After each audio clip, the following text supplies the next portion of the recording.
Die geloof waardeur ek lewe, saamgestel uit die geskrifte van Ellen White. 'n Tempel gebou deur offerande. Sê aan die kinders van Israel dat hulle aan my 'n offergawe moet bring. Van elkeen wie sy hart hom aandrywe, moet julle my offergawe bring. Eksodus hoofstuk 25 vers 2. God self het aan Moses die plan van daardie struktuur, die heiligdom gegee, met spesifieke aanwysings oor die grootte en vorm daarvan, die materiaal wat gebruik moes word en elke meubelstuk wat dit moes bevat. Die heilige plekke wat met hande gemaak is, moes 'n teebeeld van die ware, Hebreërs hoofstuk 9 vers 24 wees. Afbeeldinge van die dinge in die hemele, Hebreërs hoofstuk 9 vers 23. 'n Miniatuurvoorstelling van die hemelse tempel waar Christus, ons groot hoëpriester, nadat hy sy lewe as 'n offerande geoffer het, ten behoewe van die sondaar sou dien.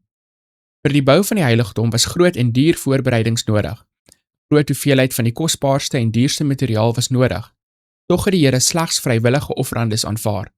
Van elkeen wie sy hart hom aandrywe, moet julle my offergawe bring, was die goddelike bevel wat deur Moses aan die gemeente herhaal is. Toewyding aan God en 'n gees van opoffering was die eerste vereiste om 'n woonplek vir die Allerhoogste voor te berei.